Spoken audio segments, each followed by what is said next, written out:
The symbols and the leaders change, but Germany's maniacal urge to impose its will on others continues from generation to generation.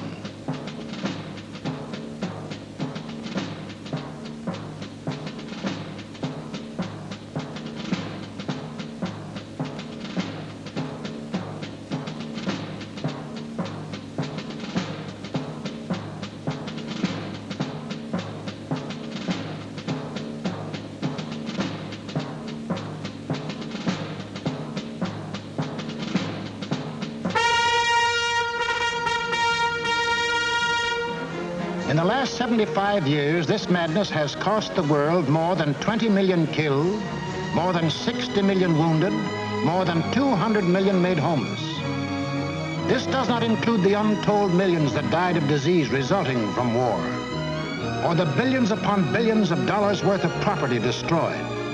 Nor does this include the grief, the anguish, the misery, the terror that the world has suffered, due to the Germans' insane passion to enforce their rule upon their neighbors.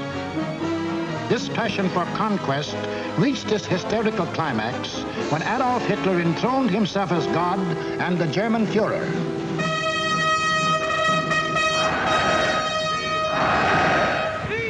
What fantastic dreams was this humorless man dreaming as he stood at Nuremberg and looked down on his fanatic followers? In the Middle Ages, a plague of slavery descended on the world. Out of the wilds of Mongolia came a mighty army of fierce horsemen, led by Genghis Khan. Burning, looting, pillaging, the barbarian hordes swept across Asia and Eastern Europe. Genghis Khan conquered most of the world of the 13th century. Adolf Hitler was determined to outdo him and conquer all of the world of the 20th. Set up at Munich was an institute devoted to the little-known science of geopolitics, vaguely defined as the military control of space. Germany's leading geopolitician, a former general, Karl Haushofer, was head man. Here was gathered together more information about your hometown than you yourself know. To the German geopolitician, the world is not made up of men and women and children who live and love and dream of better things. It is made up of only two elements, labor and raw materials. The geopolitician's job was to transform Hitler's ambition to control these elements into cold, hard reality.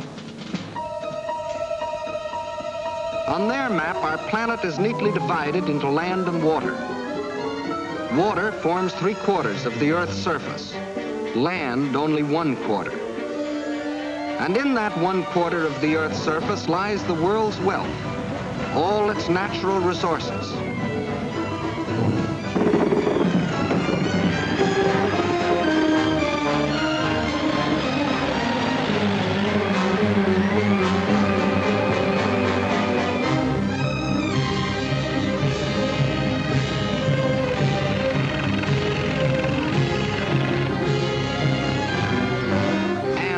world's manpower.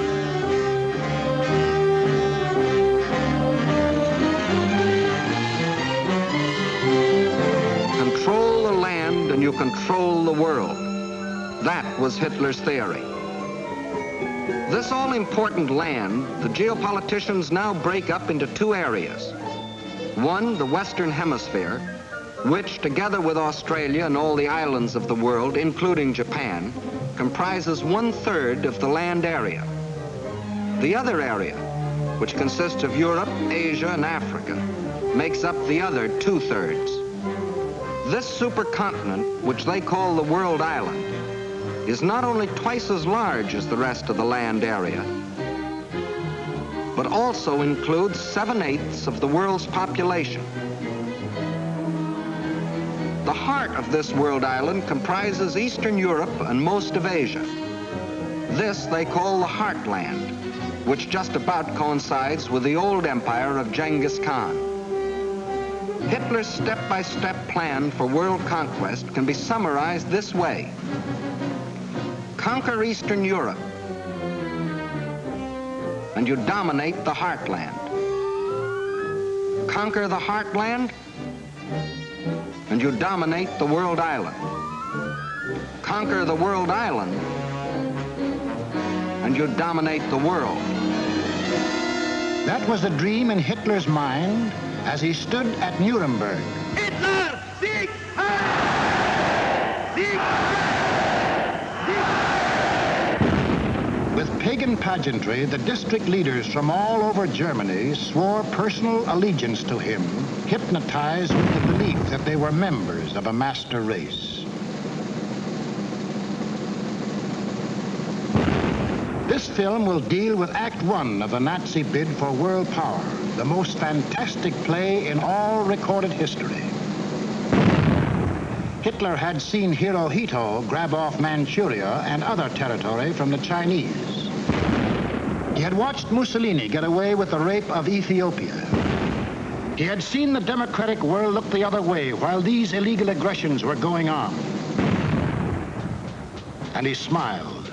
For collective action to enforce peace, the only weapon he had to fear, had broken down. It was time now for the Nazis to start crossing borders. It was time for Hitler to put his plan into action. And what was he waiting for? He was waiting to soften up his victims, keep them from uniting.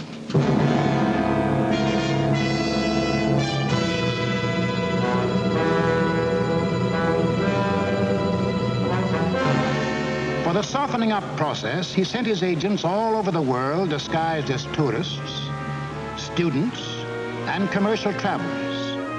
Payoff men like Ribbentrop came too, to bribe, threaten, and form local fascist parties such as de Grelle and his Rexist party in Belgium, such as Larocque and his Cross of Fire party in France, Henlein in Czechoslovakia, Seyss-Inquart and his National Socialists in Austria. In Britain, Sir Oswald Mosley offered himself to the people as a Hitler with an Oxford. In other words, I'm told that Hitler is mad. Well, I've got another view myself. Until the day when they would make easy Hitler's actual invasion, these subversive fascist organizations provoked riots and rebellions, creating scenes like these in France.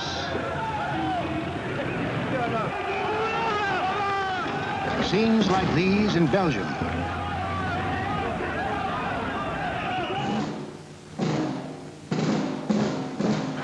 And where do you think this is?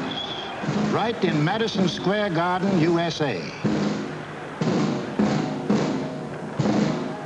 And this is Fritz Kuhn, leader of a German-American Bund, hiding behind the American flag, but taking his orders from Berlin and copying the methods of Berlin. That was the softening up process outside Germany.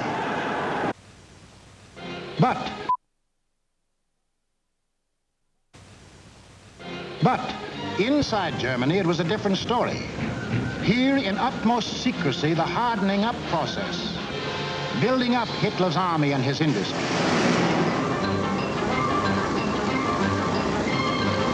the world we have no raw materials and never let them see what goes on. Day after day, night after night, month after month, year after year, we must have the world's most powerful club. Forget ours, forget working conditions, forget how to think. Forge the club of blood and iron. Let the democracies talk about freedom. No freedom here. No labor unions. No overtime. The Führer tells you where to work, when to work, how long to work, how much your work is worth. Forge the club of blood and iron. We have a sacred mission.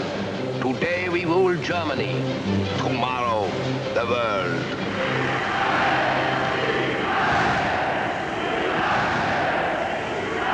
And for those who don't like it, you don't eat. Or you disappear into a concentration camp. Or you get this. And this is the man who gives it to you.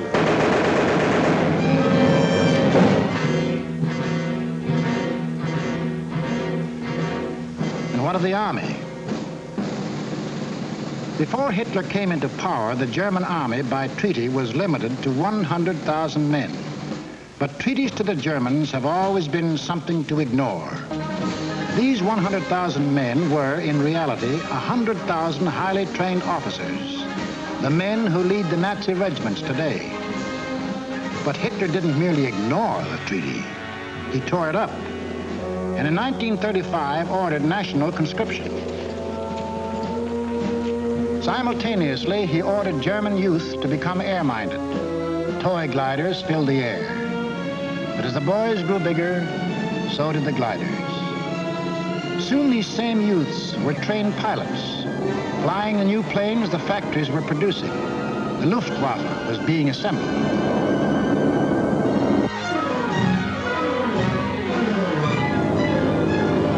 The only thing old about this new army was the goose step. And even Hitler couldn't improve on that ancient German form of torture, designed to make man stop thinking and blindly obey. Goose-step them until they become as insensible as weapons.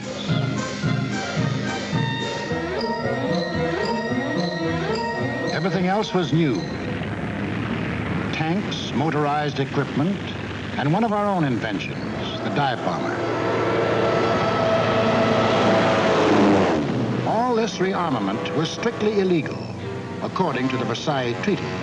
And the next illegal step Hitler took was to march his troops into the Rhineland, a strip of land between Germany and France, demilitarized after the last war as a precaution against future German aggression. But Hitler's plan of eastern conquest demanded a barrier against democratic action in the West. So Hitler remilitarized the Rhineland and began building the formidable Siegfried Line, a chain of forts and defenses 450 miles long and in some places 30 miles wide. Germany had fought one two-front war and didn't want another.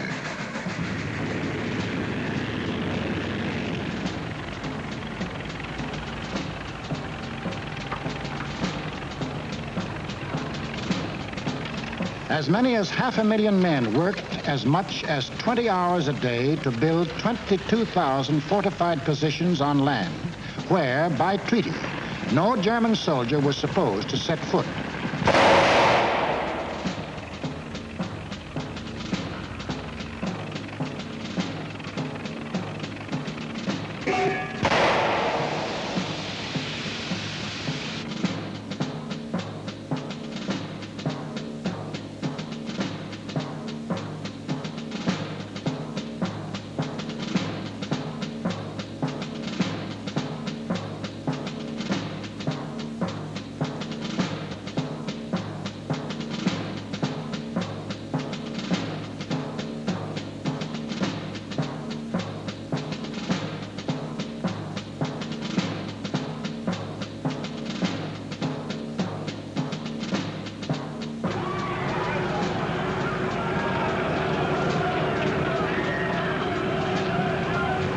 Hitler had his Siegfried Line. He had his equipment. He had his army. now to unveil the German might and terrorize his intended victims into submission. General staffs all over the world anxiously awaited the report of their military attachés. A would-be peaceful world learned that a vast military power had materialized out of nowhere, a power controlled by one man who tore up treaties as we tear up ticker tape.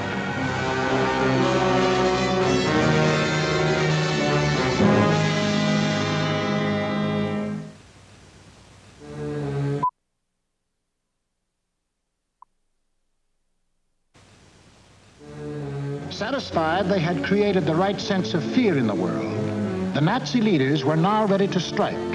The hour had come. It was time to start conquering Eastern Europe, according to the plan of Hitler's geopoliticians. It was time to win the domination of the heartland. Who would the first victim be? Naturally, the softest, Austria. Bite off just enough not to set the world against you. On March the 12th, 1938, without warning, the German armies marched over the Austrian border. It was really only a full-scale invasion test, and Hitler rode in triumph into Vienna. Even the very name of Austria disappeared from the map, though Hitler had promised earlier to the world. The assertion that it is the intention of the German Reich to coerce the Austrian state is absurd. Why was Austria important to Hitler? It put him on the southern flank of Czechoslovakia, and Czechoslovakia was the key to the control of Eastern Europe.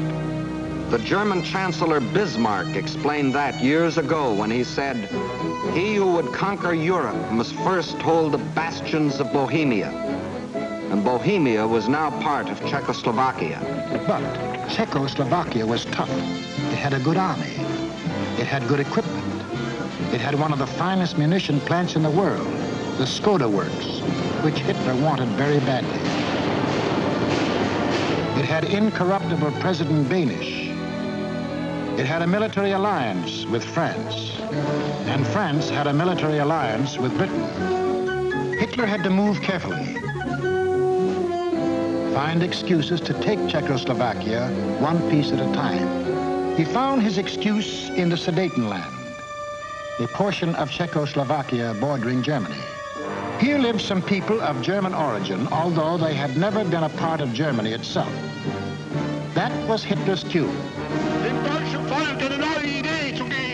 Completely ignoring the fact that most people who left Germany had done so to get away from things like Hitler, he sprang his pet theory that every person of German blood, no matter where he lived, belonged to the Nazi Reich. Germans or descendants of Germans, often with no more than a drop of German blood in their veins, suddenly learned that they were godlike, not subject to the laws of the land in which they live and to which they owe their allegiance, whether it be Czechoslovakia, Norway, Sweden, China, the United States, or Timbuktu. According to the Nazis, the German was a special creature who remained forever German, to the 6th and 7th generation, and must take his orders from Berlin.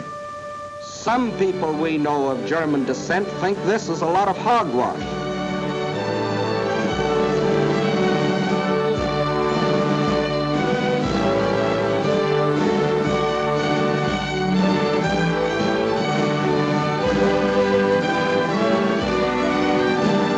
Including 15% of any group like this.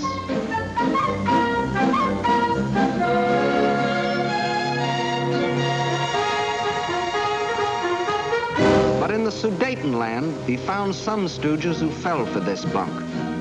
Konrad Henlein was their Bush League Führer. The people of the Sudetenland were told they should be liberated. They were told Hitler was their liberator.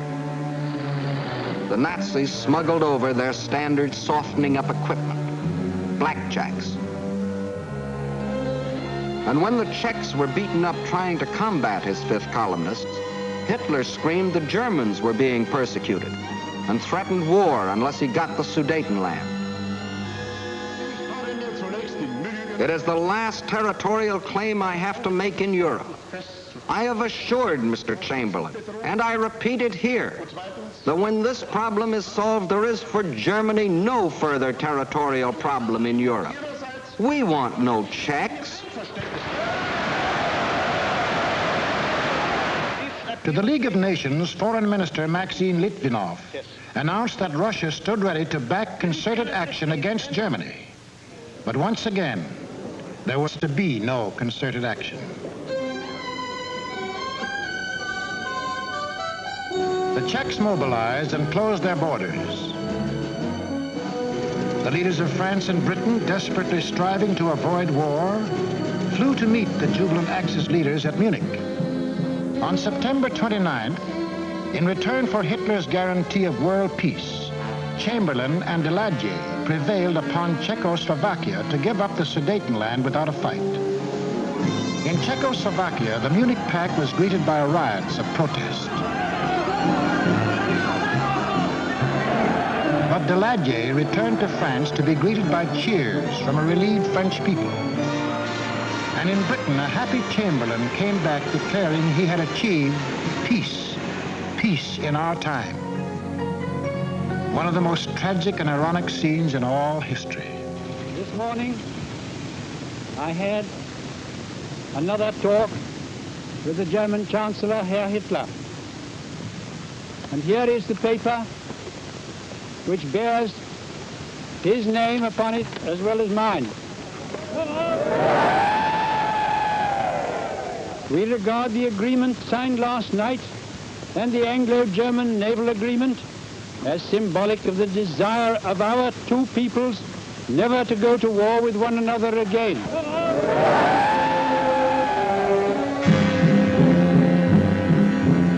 Peace? It wasn't peace. The Nazis hadn't merely got 3 million more souls under the German flag. By taking the Sudetenland, they had made Czechoslovakia defenseless. For in this territory lay the natural defenses, the mountain ranges, and a defensive line of forts considered even stronger than the Maginot Line.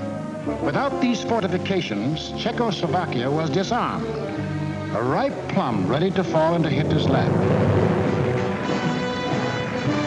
Within 6 months of declaring that he wanted no more territory anywhere, he violated the Munich Agreement, marched in, and took the whole of the Czech state, though he had specifically promised, "I have no further interest in the Czechoslovakian state. That is guaranteed. We want no Czechs." Austria and Czechoslovakia were gone without a fight, and Hitler was getting his control of Eastern Europe. Poland was next on the map.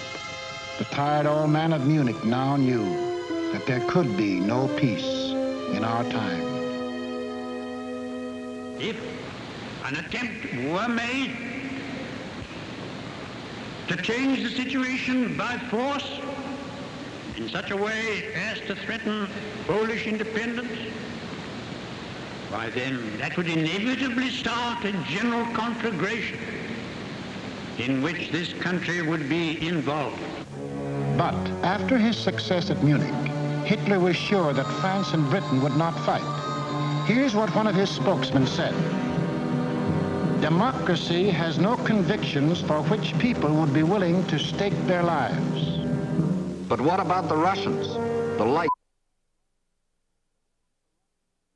But what about the Russians? The lights began to burn all night in Moscow. British and French military missions arrived to confer with the Soviet government. So did German representatives.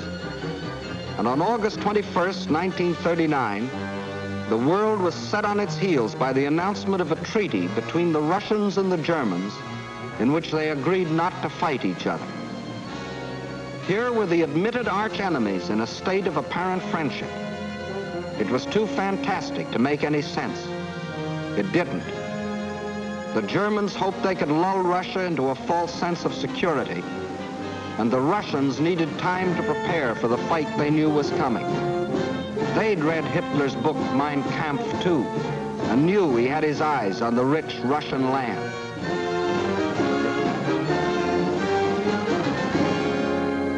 Confident that Russia was safely pigeonholed and that the democracies would not fight, the Nazis started singing their favorite theme song, that all people of German blood belonged to them, and picked Danzig as their excuse for the gobbling up of Poland. Danzig, a free city, self-governing under the League of Nations, was an important seaport at the head of the Polish corridor, Poland's access to the sea. The same old softening up process had gone on here. Local stooges, armed by Germany, began to terrorize the city. Hitler demanded Danzig and the Polish corridor, or else. The people of Poland prepared for the inevitable.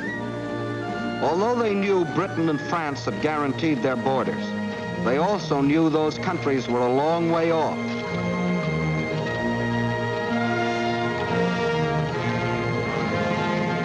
Germany's theft of Czechoslovakia had made Poland's strategic position even worse. Except for the Carpathian Mountains, Poland is relatively flat and low-lying. The Vistula is the Mississippi of Poland. It is broad, muddy, and unfordable for most of its length. Its tributaries are formidable streams during certain seasons. But there was a drought, and the streams were so low during the campaign that they could be forded at almost any point by men, trucks, and tanks. Militarily, the Vistula offered the best line of defense. However, making a stand here would have meant surrendering Warsaw and the richest part of the country. The alternative was to accept battle on the border. That was the Polish decision. The Nazi plan was an enormous pincer movement aimed at encircling the mass of the Polish armies. Secondary pincer movements were to encircle any Polish groups which escaped the main trap. During the last 2 weeks in August, the German armies moved toward the Polish border, where they assembled 70 divisions, many of them armored. From a military standpoint, the Poles were hopelessly outclassed by their predatory neighbor.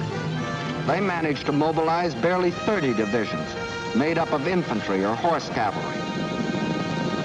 In two important respects, the difference was staggering. The Nazis, 5,000 modern tanks. Poland, 600 nondescript tanks. The German Luftwaffe, 6,000 modern planes. The Polish Air Force, less than 1,000 of inferior types. The German army secretly made ready. The way of living for the next 1,000 years was to be decided.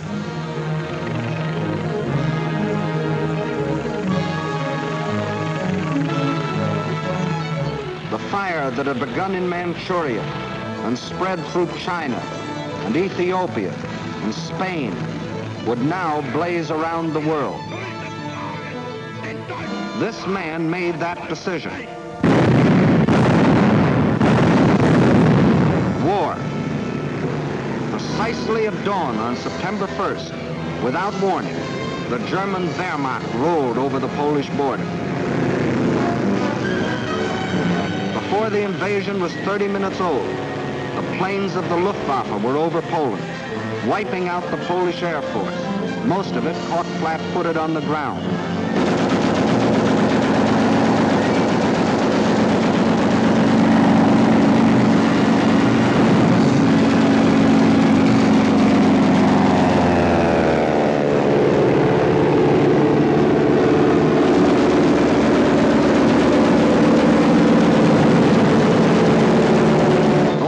That did get off faced overwhelming odds and were shot out of the sky.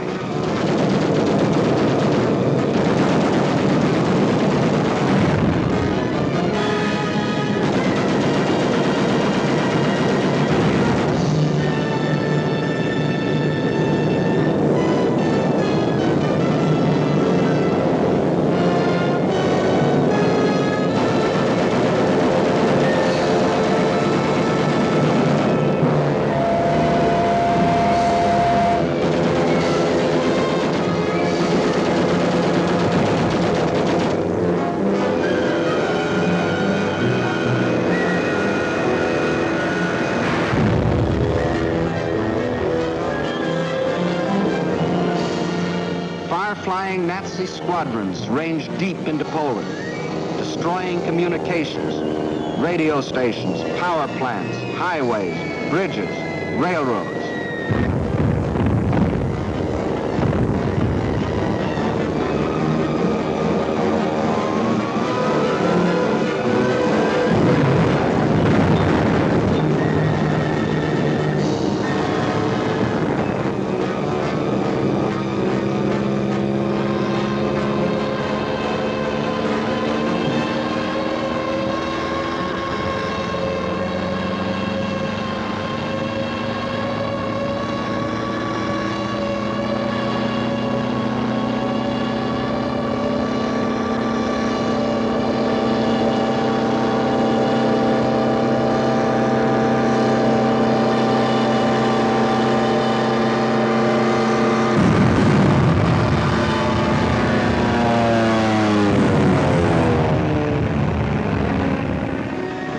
The Army was disorganized by the loss of its air force and the disruption of communications. The massed ground units of the Nazi Army continued their advance. Occasionally, they unveiled a new technique or item of equipment. For example, advanced units of the German Fourth Army crossed the Vistula in a new type of storm boat. By September the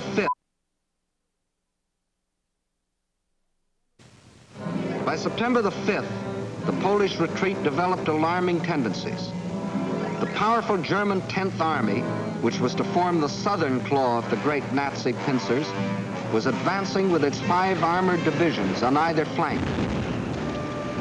On September 6th, the opposing Poles began splitting into 2 groups, the southern one falling back toward the Vistula. The armored divisions on the German right raced ahead, circling Radom and cutting off this group, which finally surrendered. Meanwhile, further north, the main Polish mass began drifting toward Lodz. The German command, perceiving that this opened the gate toward Warsaw, sent the northern Nazi armored units racing through the gap to the Polish capital. The infantry advanced in forced marches of 35 miles a day, and 2 days later relieved the panzers about Warsaw. The city was now cut off. West of Warsaw, the main Polish armies were encircled. Under terrific pressure on the ground and pounded ceaselessly from the air, they began to disintegrate. They fought on with high personal courage, but without airplanes, without communications, cut off from their general staff, the isolated Polish groups were forced to surrender, one by one. But Warsaw still resisted. The heroic strains of the Polonaise told an incredulous world that the people of Warsaw, led by Mayor Straczynski, had erected a wall of courage around their city, defying Hitler to do his damnedest.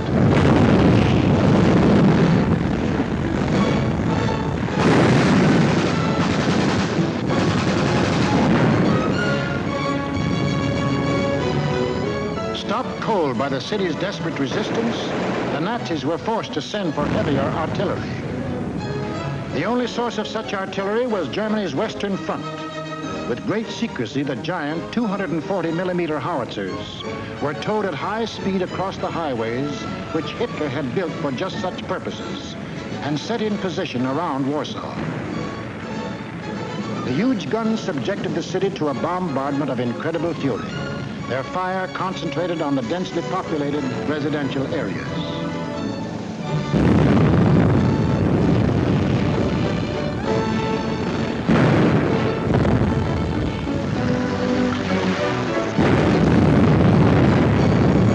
For 20 days of death and horror, every man, woman, and child fought to save his city.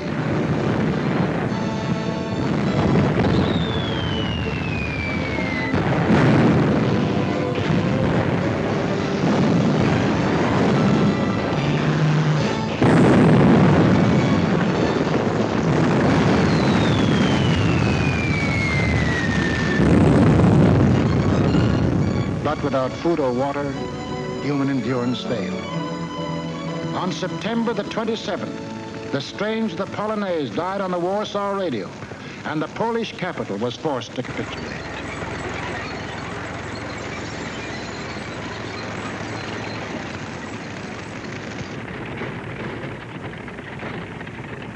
Now all Polish resistance was at an end, except here, the Westerplatte forts opposite Danzig. This small island of stubborn defiance had stood up under the fire of German warships from the first day. Its guns silenced, its forts shattered, it still refused to surrender, even under point-blank fire at 800 yards range. It was an exhibition of Polish valor that will go down in history, but militarily it could not avail. On October the 1st, the garrison at last surrendered. Surrendered to face the fate of these men, Polish prisoners being marched off to Nazi prison camps, an eventual extermination. For the Nazi master race theory calls for the complete wiping out of so-called inferior races. And in village after village, local Judases point out loyal Polish neighbors.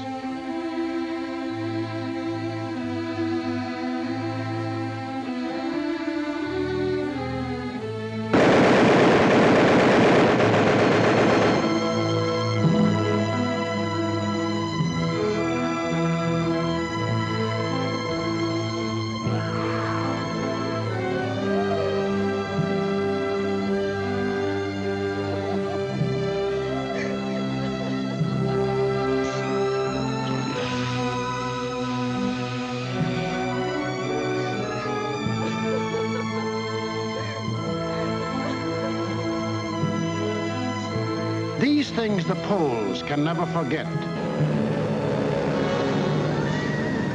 including another one of Hitler's famous promises. Germany has concluded a non-aggression pact with Poland. We shall adhere to it unconditionally. The world now knew that a non-aggression pact with Hitler was the kiss of death.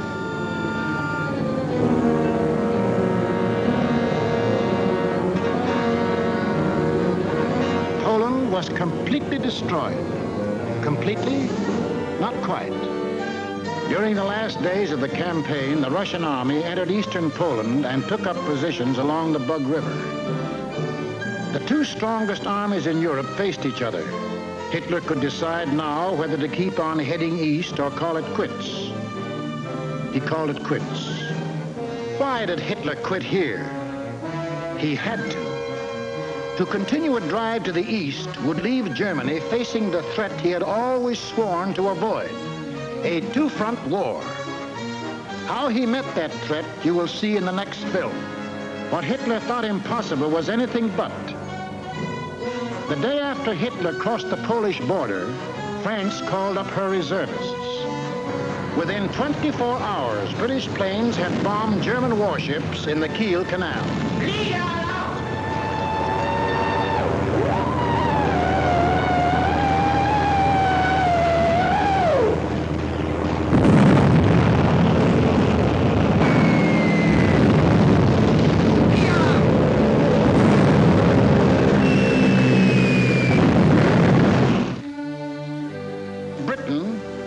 The British government.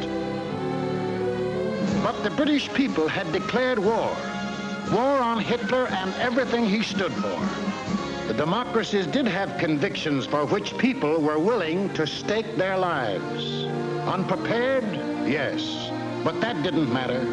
For they finally realized that what was being threatened wasn't just the integrity of Poland, but the integrity of free men everywhere in the world.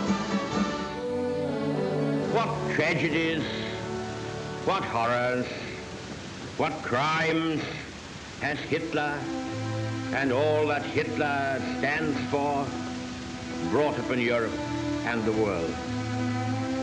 It is upon this foundation that Hitler pretends to build out of hatred a new order for Europe. But nothing is more certain than that every trace of Hitler's footsteps, every stain of his infected and corroding fingers will be sponged and purged, and if need be, blasted from the surface of the earth. Lift up your hearts. All will come right out of the depths of sorrow and of sacrifice. Will be born again the glory of mankind.